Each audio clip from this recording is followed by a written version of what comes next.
What about the Facebook? Isn't it Facebook? It's on Facebook Live, also on. I thought it was Grant Live at Grant. That's the name of the show, Live at Grant. You go to YouTube and put in Live at Grant, it'll come up. Okay. You know, we post it in multiple places, Norm. So it's on our website. You can go there and link to it. Right. You can go to YouTube and link to it. So in other words, you got it on your. You got it on. You're basically linking to it from Multiple locations, right? Okay, so when you're ready, let me know. Oh, I see. We're there. Okay. All right. Well, why aren't we coming out over here? We're looking at this girl in this very. She's very bleak. It's all gray. We're more fun than that.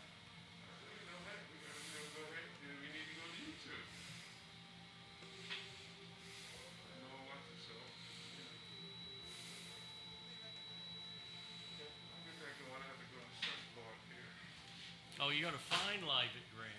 No, I just got to go put it in the search bar, right? Mm-hmm.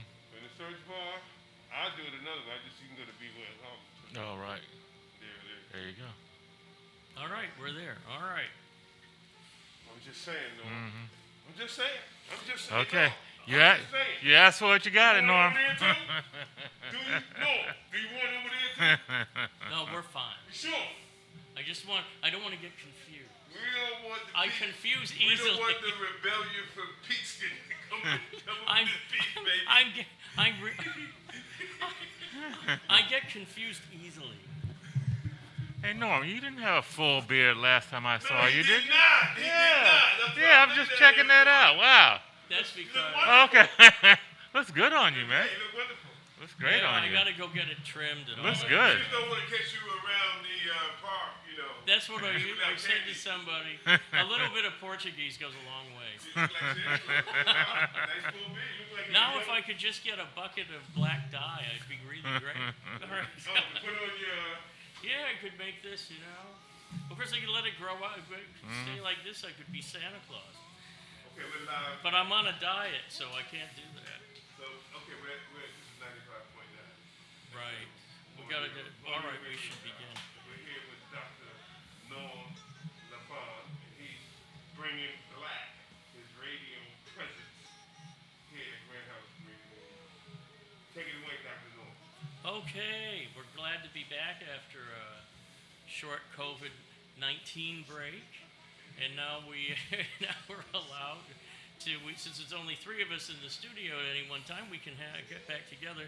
One point, which is on a sad point, is a member of the Manhattan Policy Forum Board, a longtime member of Community Board 9, and one of the original patrons for the Community Benefits Program for Columbia University, which allowed for that $70 million grant to the community.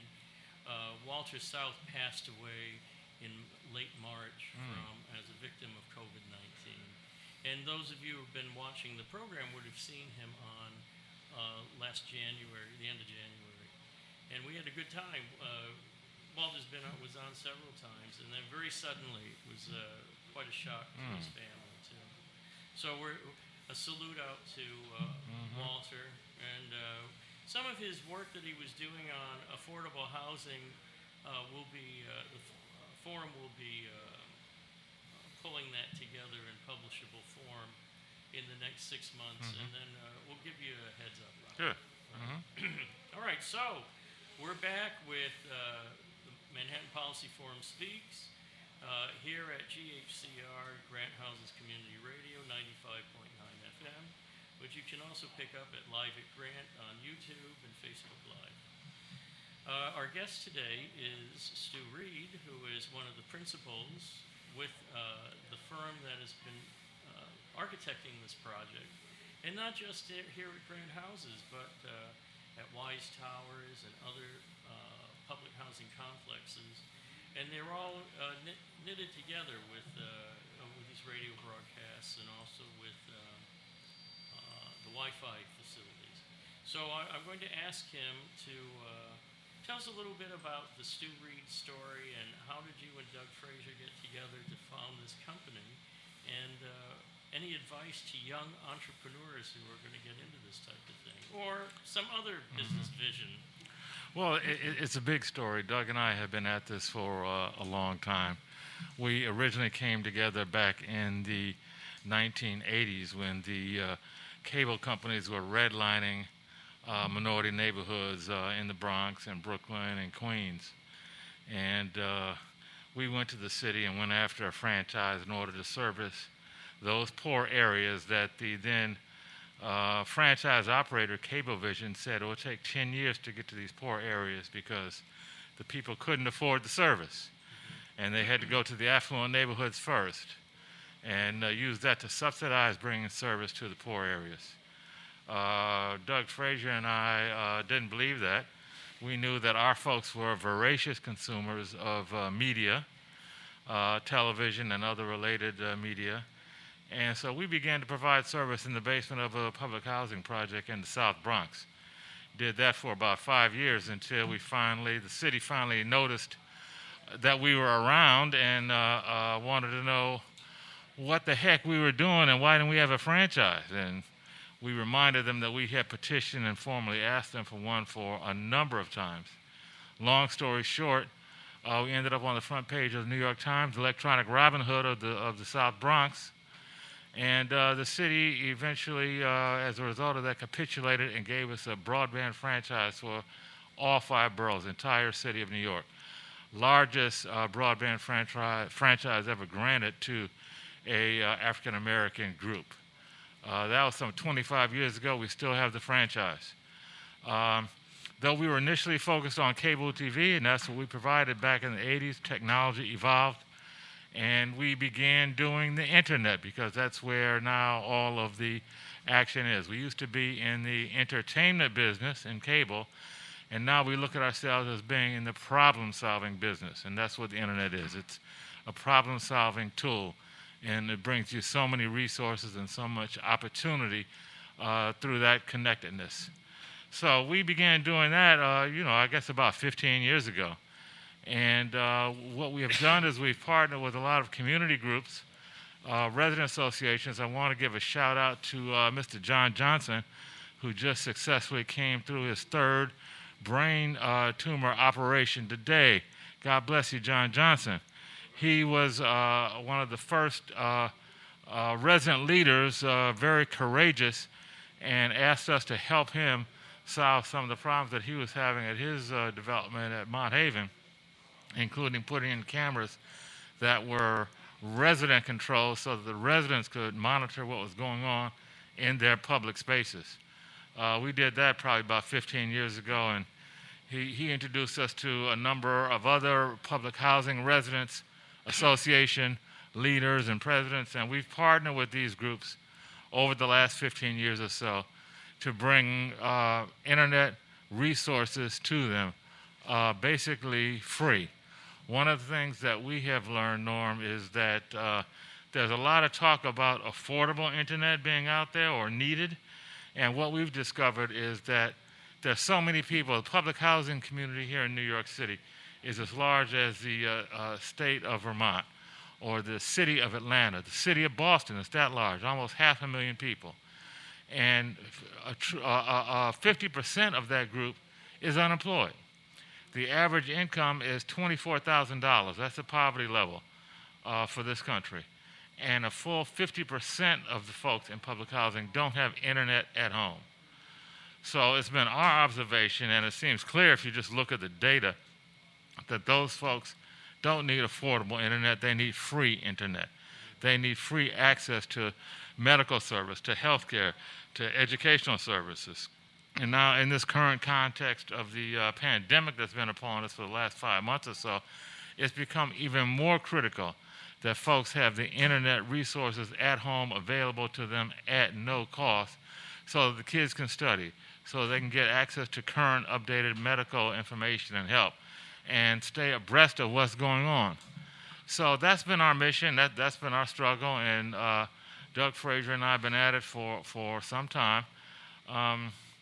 we kind of made the segue from profit making to nonprofit, I say about a dozen years or so ago. One of the things that we learned with the franchise, even though we were able to acquire this incredible franchise, thanks to the help of our venture capital partners, black firm down in Washington, D.C., run by some black MBAs out of Harvard, that took a chance on me and Doug and put millions of dollars behind us to go after not just that license, but others as well.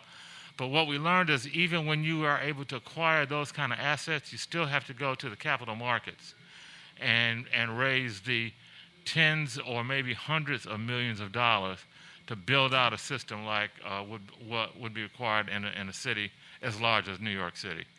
And that's a whole nother challenge, and there are more barriers there.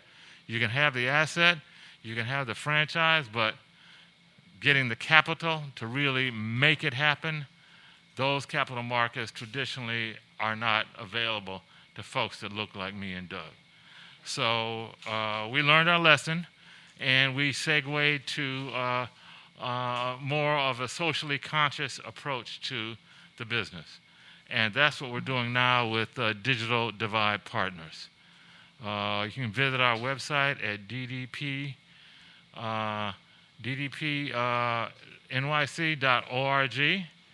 And some of our partners include Manhattan North District Council, Miss Velez, who's the district leader here. Oh, Ethel Velez? Ethel Velez, yes.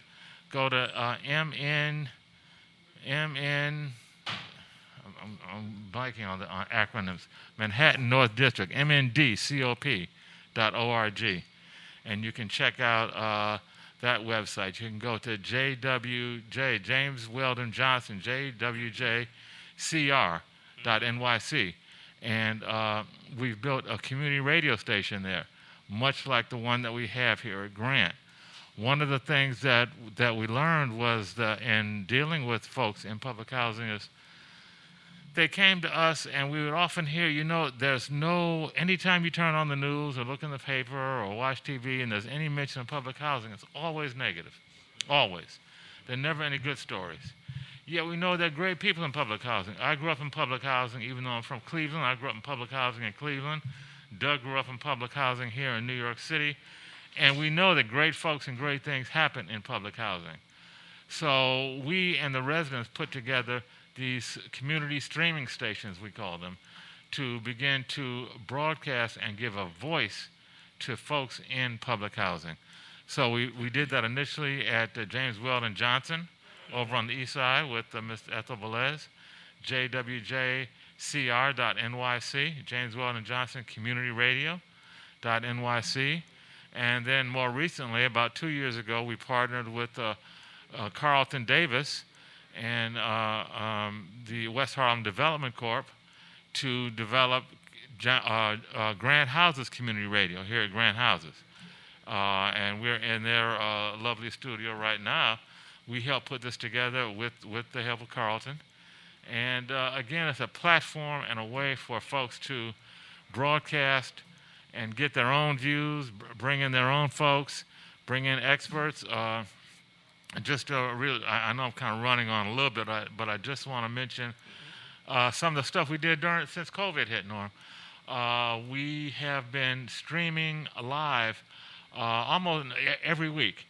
We do a Monday morning broadcast, which follows our mobile radio community a radio check. We have a mobile radio system that we put together along with the WHCR emergency broadcast team at City College, of which I'm the director, and the Harlem Emergency Network. And we have a team of of people in the community operating handheld radios, monitoring what's going on, and doing regular reports. Every Monday, we have a radio check. We have a follow-up streaming program that we stream live on YouTube, where we talk about what's going on. And during COVID, we've been able to help coordinate resources and coordinate information activity. We brought on physicians and MDs.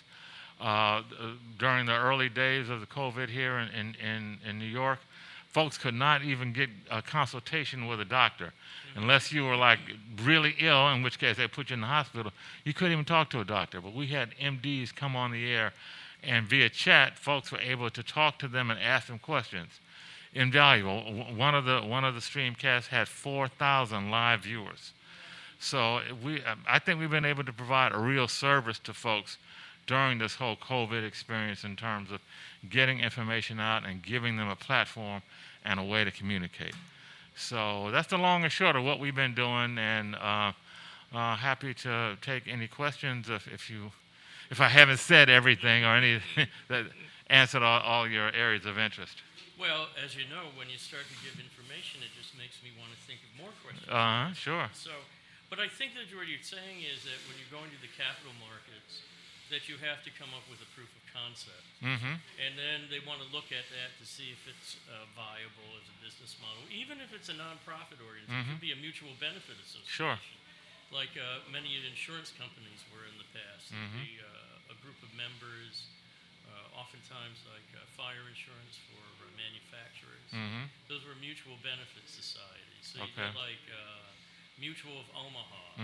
That was a farmers mutual benefit association. Same thing could apply for that. I don't know. I may know one of the people that you may have been getting some or tried getting funding with down in Washington, but I'm not sure. I'd have to. I met someone from there who could have been interested in that. The main thing is the technology has moved so quickly. Yes, it has. That we've gone from cable, which could get rather expensive for some of the equipment to actually do the distribution of the cable signal, to now we're running with internet capability, which gives you so much more flexibility than we had before. The only problem is you have to have people at the terminal end, like a telephone, able to afford it. And despite the fact that, let's say in 1911, when they did the original telephone arrangements with the AT&T, they were given pretty free rein in the United States. Under the proviso, they had to give universal access to the telephone, meaning that everyone could get a simple telephone, regardless of wherever they lived, for a very affordable price. And in fact, you'll see that on your bill many times. Universal access charge. That's a little levy that they put onto everybody's telephone bill to pay for the universal access. Now, that was a very good plan. Unfortunately, with the internet, with internet providers and so forth, many of whom are legacy telephone companies, they didn't ask for that. So it might be good. What you're doing is filling a hole there, which I think is terrific. But that issue of the universal access, I do think that we need to be thinking about that, phrasing it in that almost a little over 100 years ago, when that was original, when they looked at that with the telephone system. Interestingly enough, we tend to think of people like back in Woodrow Wilson time or President Taft, that they were that's the Stone Age, but they dealt with the same problem, but they were much more quick to react to do something about it at the time. Unfortunately, we're still looking for universal access on modern telecommunications. There is a universal service fund that the FCC administers that's tacked onto everyone's bill, and supposedly that fund can be used to help subsidize affordable service to low-income folks. But the incumbents are the ones that have access to that universal service fund. It's very difficult for any new entity to come in and get access to any of that funding. And the incumbents have set up a lot of rules and hurdles. There's something called the school lunch program, where if your family have children in school that qualify for the school lunch program, well, then you qualify for a certain discount to get some of this affordable broadband service. But as you probably know, Norm, a lot of folks don't want to go through all that red tape and give up all of that kind of information to a private company about their income status and the fact that they may be getting subsidized for lunch just to get broadband service. So it's not really heavily utilized, that program. And even here in New York City, I believe Charter has a $15 a month broadband service. It's not promoted at all, but it's there if you dig around. It's not really fast, but it is broadband. But one of the big issues that Doug and I have run across is that even $15, sometimes that can be a lot of money when you're talking about you got to pay the rent, you got to pay your put food on the table for the kids, you got to pay your doctor's bills, you got to get your medication, you got to get your car fare, you got to clothe the kids, and there's often little to no money left at the end of the month. And unless there's a compelling reason for you to prioritize that payment to broadband, you don't. So again, that's one of the things that we have done is we are focusing on applications and services that utilize broadband that have real meaning and context for folks in our community, like the streaming services, like the virtual tenant patrol service that John Johnson came up with that enables residents to monitor what's going on in their public spaces. So when you give folks a reason to use the internet that works for them, then you get their attention. Clearly, the whole COVID thing has raised the level of awareness and the need for internet and the glaring digital divide that exists when so many children don't have access at home. The Board of Ed came up with some deal. I think they partnered with T-Mobile, and they gave out, I think it was Chromebooks, but some tablet that had a T-Mobile connectivity to a couple 100,000 kids in New York City public schools. There are 1.1 million kids in public school, and I think half to three-quarters of them are probably challenged in terms of their internet access at home. So even a couple 100,000 is just doesn't really solve the entire problem. And my question is, okay, well, when COVID starts to go away and we start to mitigate that, what then happens with the kids' connectivity at home? So it's still a big problem, and we're doing our best to raise awareness and to seek funding and support to continue our effort to provide FREE service to as many folks, especially public housing residents, as we can here in New York City. Well, I think that certainly we could be talking about the public school system if you're going to if children are only going to be able to access the public education via internet access. It's incumbent on them to provide that to those children. And that really, just as public education is provided freely without any income requirements up or down, then I think that's necessary. But that has to be seen as essential as school books.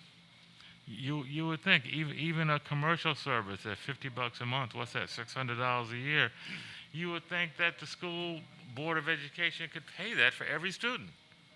So they'd have internet access at home. What do they spend per child to educate? It's over $20,000, as I understand it.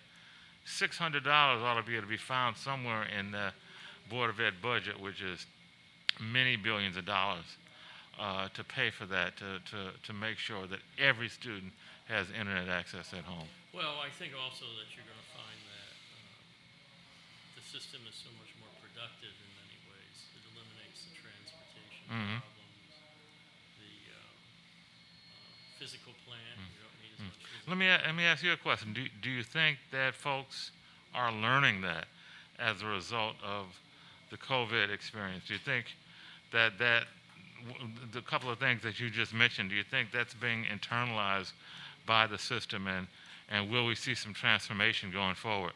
I don't think that, my observation is that the public is usually ahead of the politicians. Mm-hmm. The public's very much aware of it. In some cases, there's balance is going to have to be had. Remote learning can't be 100% of the time for 100% of the students. Mm-hmm. There are some students who thrive on that. Others don't respond as much. They need that social interaction. Mm-hmm. So I think what you're going to find is that there'll be some experimentation on this, where there's going to be a mix. Mm-hmm. I think in the future you're going to find that it'll be hybrid learning. Mm-hmm. A lot of it is going to become complete. Is going to be, I would say, maybe 40% of the activity will be online. Mm-hmm. I personally have been watching this at universities. Some Mm-hmm. of my old alma maters, like Purdue and Mm-hmm. Carnegie Mellon, they're all providing online programs, Mm-hmm. which at one time would have had the image of like mail order, Mm-hmm. Mm-hmm. But some of those even advanced engineering programs are very attractive. Mm-hmm. And I've looked at some of that and gone through some of the program Mm-hmm. and find it's much better for me. Really? Because Mhm. I can watch that program at my own that Mhm. lecture at my own pace. If I Mhm. don't understand something, I can listen to it again. I Mhm. can go back to that piece.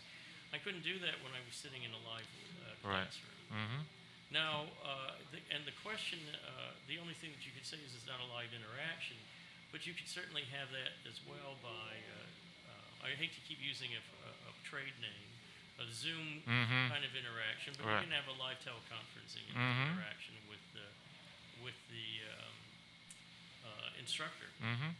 So I found for me, it's a much more efficient way of picking up information. Mm-hmm. But then we're all used to that. How many of us haven't, every time you want to figure out how to fix something or do YouTube. something or cook something, Right. you go to YouTube and you look it up. So we're all, I think we're all being conditioned to that, and we just don't want the headache of having to drag yourself to a classroom and then maybe you can hear, maybe you don't have a good seat, you have to busily write your notes, and you don't have a record of it. Whereas with the other, it's much easier, Yeah. and you can do it anytime that you have a few minutes to fit it in. Mm-hmm. So I think people don't necessarily have integrated some of these ideas yet, but I think almost everyone understands that every adult that I know prefers online instruction because they're doing it all the time. Mm-hmm. All the time. Right. So they just don't realize that it's online instruction. They just think, oh, I'm looking up Julia Child so I can show me how to do a souffle, right? Right. So that is, and I think that many kids pick that up. Mm-hmm. But as I said, some children, especially very young, I think they need more social interaction with one another. And so I'm sure there's going to be some blend. But I think it has an opportunity to be much more efficient and save a lot of money. Yeah.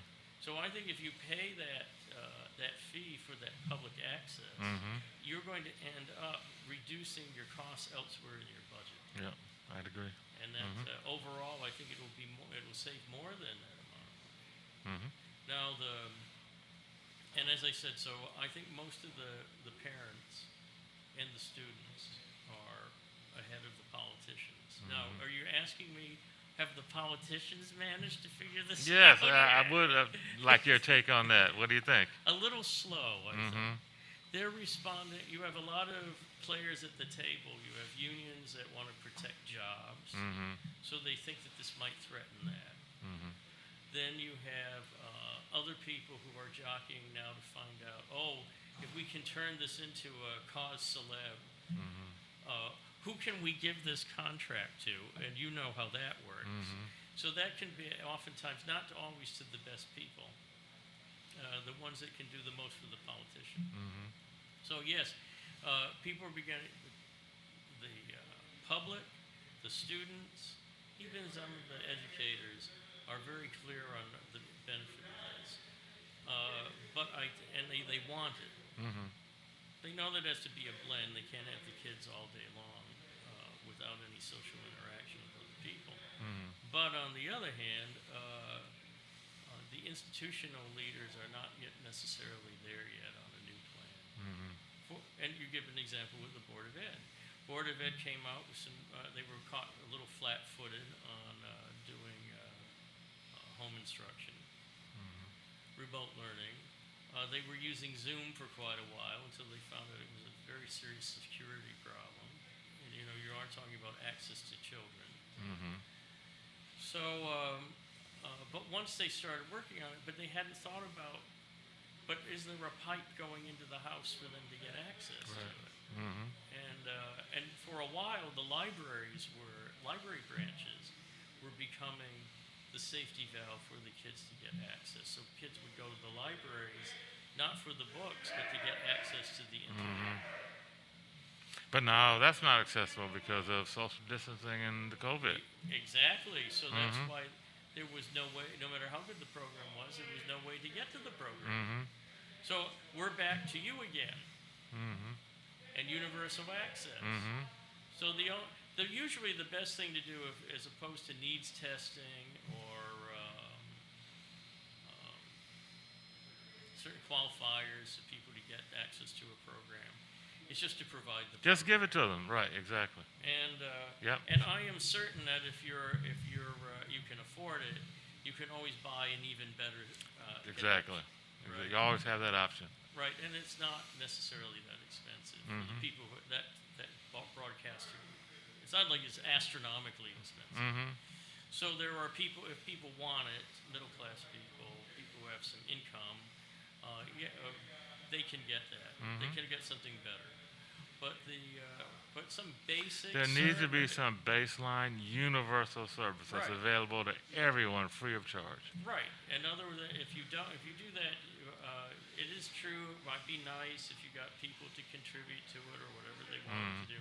But usually the overhead on having to administer a program like that and make sure that this person's truly needy and evaluate their condition, all that needs testing is very expensive. That doesn't work. It doesn't work. And it gets in the way. It doesn't and work. you end up spending more money on the needs testing than you do on the basic service. And what we found, Norm, and this is something we learned, decades ago when we were building cable systems, is that if you use people from the community, if you train folks from the community that are like standing around and don't have anything to do because there are no jobs, there's no work, if you train those folks, one, you got a loyal workforce. You got folks that are going to look after the system. Nobody's going to come vandalize any of the equipment if the folks that you hire are the knuckleheads from the community. Right. And thirdly, you're going to be able to build that system cheaper than anybody else. So the key for us has been partnering with local folks, where local folks have a stake in the action and actually are partners with you in the ownership and operation of the system. If you do that, you got a chance to make it work and to sustain it at a very, very low operating cost. Well, I think there's also a secondary benefit there. I know that Doug was your partner was telling me that his intro to telecommunications was essentially being apprenticed at AT&T back when they had the whole enchilada. Right. And so that was back with, just copper wire and, house pairs and all that business. So for our listeners, house pairs are the pair of wires they used to bring up within the building from the basement to go to your apartment or to your suite of offices. So, and they were trained, and then they had a career at AT&T. Exactly. And I think that you could have a very similar program with what you're doing, and then that provides a STEM job because now you have people who have technical skills that are marketable. They will most likely stay with you, but in the long run, there are other opportunities that will come their way because there is a demand for people who know how to do this type of work. And I agree with you 100% that they can be on a training wage. It's a program which you can give them learn. Very similar to the way the phone company did. But what I find interesting is our forebears were not as dumb as we think they were. so they managed to survive, and so they were very clever about doing that kind of training. And then they had a very loyal workforce that they could rely upon a consistent knowledge base, so they could streamline their operations. Right. I think you could do that. Certainly, you might, as a nonprofit, you can certainly qualify for that as well as an educational type of program, and there would be there should be affordable grants available to you to do that, to cover their stipend while they're in other words, we changed the name of the paycheck to stipend. Yes, yeah. No, I'm with you. I follow. Change it to stipend, right? And suddenly it's a program. Right. It's an educational program. So you go to an educational program format, train your people, and then you'll have a stable base that can maintain it and build the system out.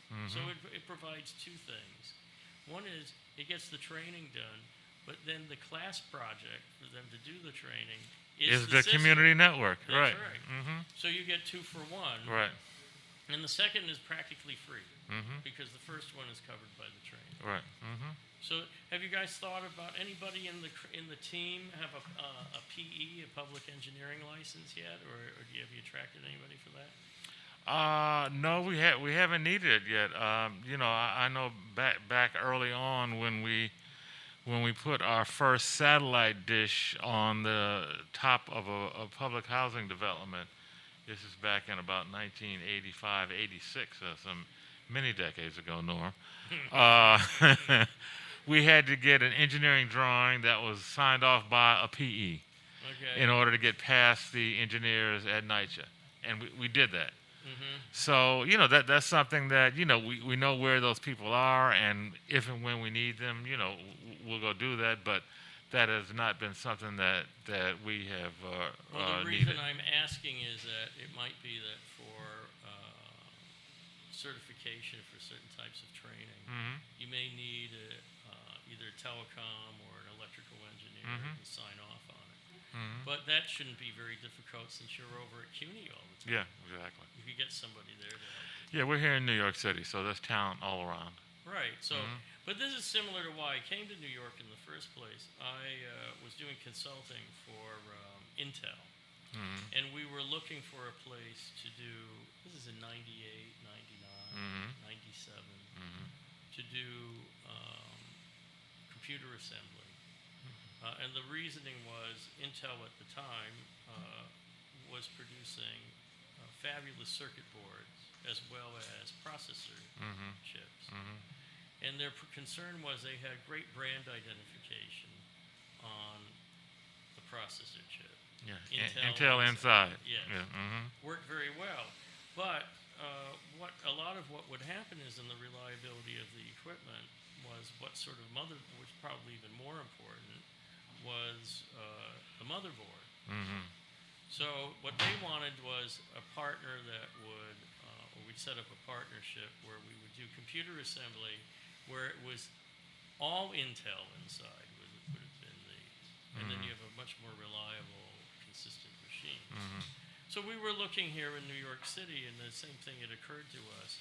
Fabulous group of people, terrific human capital, people who wanted from all over the world, who would have been very intelligent, trainable, and you could train them in how to do computer assembly. And then we would do that in, Brooklyn Navy Yard. We looked at that. There were a variety of places that we looked at. But by the time we were able to get a deal done on facilities, it was late in '99. And as you remember, Y2K had caused a huge demand for computers, front-ended, because they wanted to make sure everything was Y2K compliant. I remember. Which, of course, that was a big fizzle. Yeah, well, it was a big marketing initiative, if you ask me, just a way to make money. So there's usually a big trough at the end after that. Mm-hmm. So we expected there would be a real drop in the demand for computers in 2000, maybe in 2001, and there was. That's and what- then after that, the China Free Trade Bill hit, and things started to pick up again. So it just wasn't feasible. But otherwise, it would have been a made in NYC, all Intel Wow. inside Wow. product. Just missed it, huh? Right, but the point was, it's a fabulous group of people here, and they all want to work. Yes. They want to work. They may live in public housing. They may live in lower income neighborhoods, but they're coming from parts of the world that have provided terrific labor force in this country for generations, and they want to learn, and then you show them how to do it, and they're terrific, and you can't get a more loyal or stable workforce than that. So I agree with you 100%. Oh, thank you. And so I think that they're here, and you've got the type of skill. You're in the type of business where that skill set is very marketable. Once they learn with you, your graduates could go all over the place. That's right. Maybe they might help you afterwards and send you some You money. never know. One of them might get lucky and start a business and really just hit the jackpot. You never and know. send you a grant. That's right. So speaking of grant, I understood that you're doing a similar facility in Wise Towers. Is that true? That is true. That is true. Working with the resident leadership at Wise, we've been kind of in that neighborhood for a while, working with Polly Spain, going back I guess 9, almost 10 years, where we were doing things with her and still are. At her development, the federal aid group, of which WISE is a member of that federal aid group. So she introduced us to the leadership at WISE. It used to be Victor Gonzalez. He's now retired, and there's a new resident leader. We're working with him, and we've got the skeletons of studio there, and we're working to cobble together the resources to have an Upper West Side community radio presence there. Good. Well, let me know when Okay. that happens. Yeah. Well, I live halfway in between Okay. the two of them. Okay, we're close. Well, it turns out that a lot of our board members are the same people you're working with. Okay. Victor, who's now the resident commissioner on the board of NYCHA. So he was kicked upstairs. Yes. And then the work you did with him on the security systems with Precinct 24 was terrific. And then you've got Margarita Osario down at Amsterdam Houses. Have you guys talked to her yet? She's in the 408 too. It's a big complex. I think I have spoken to her. We're going back maybe a couple years, but we have not had a chance to really follow up and follow through. But we did have an initial meeting. Yeah, I have. I'll be talking to her later this weekend. Okay. So I'll bring it up. Maybe we Okay. should get the two of you together. Okay. Please do. Or the 3 or 4 of you Yes. together. Whatever. Absolutely. Because I think that that's another complex who could use this. You know, in our minds, every public housing complex could use this. But it helps to have progressive leadership that has the vision and the wherewithal, because you don't always get the cooperation downtown from the bureaucrats that you need. But we've been very lucky to have really strong visionary partners, like starting with John Johnson, like Ethel Velez, like Polly Spain, and Victor Gonzalez and others that had the vision, had the courage, and weren't afraid to kind of step out there and try something that hadn't been done before. Because this is a new thing. I mean, residents having their own radio station in the basement of a housing project, come on, that can't be done. But we did it with the residents. It's not me and Doug's effort. This is me, Doug, and the residents working together to make this happen. Well, I think that when we have Kofi voting on here from West Harlem Development, I think it'd be important for us to discuss with him about how that organization channels grant money to projects of this type, and see if there's something more we can do with that. I think the main thing here is that the proof of concept is done. We've had several examples. Now the question is, how do you organize it so it's sellable to the granting agencies? The first thing that comes to mind would be the Sloan Foundation. Sloan Foundation was started by Alfred P. Sloan, one of the founders of General Motors. His main interest was funding grants that have to do with the research and education related to technology. You're perfect for that. And and they're headquartered right here in Manhattan. Really? Okay. Yeah. How conveniently. Yes, how located. convenient. So I think that lots of engineering programs, engineering schools, like CMU and Purdue and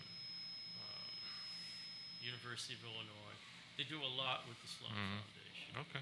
So I think that would be a natural for you. They were actually interested about 20 years ago to show you how flexibly they think about technology. Technology and society. That connection. So they were, remember when they wanted to have 311 calls? How to structure 311? Sure.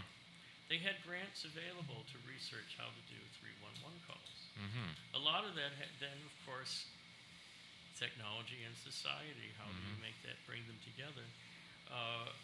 Rule-based systems in AI as to how to go through those how to structure those menus that you go through in an automated system to sort the calls so they're in the right spot with the least number of steps, so it's easier for people.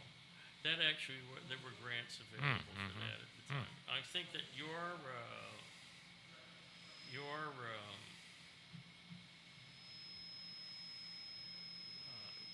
let's put it this way, goals and charter are really related to this notion of technology and society. I can't think of anything that would be a better fit for them. I'm sure they'd be interested in it. You have any contacts over there for us, Norm? We can talk after Okay, the broadcast. let's do that. Okay. So Okay. I'll have to. We need to look into it. I'm sure that we can get some people from the community of some gravitas that will be able to back us up, and we can start working with it. You get a Sloan Foundation grant, you know, the world suddenly opens up because that gives you credibility with a lot of other people. So I think we'll give that a try. Great. Let's do that. Thank you for that. Yeah. So we're at the end of our time again. We always have so much fun in Yes, these we do. events. And so we're going to have to sign off for today.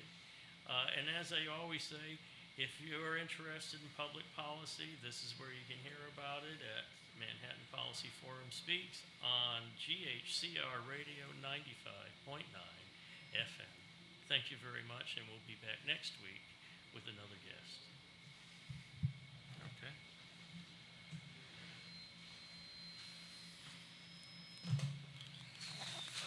Here we go. Okay. Yeah, cool, baby. Well done. That worked out very nicely. We'll try. Yeah, I have your number, right? I'm pretty much. I have my card. Yeah, but give me your card.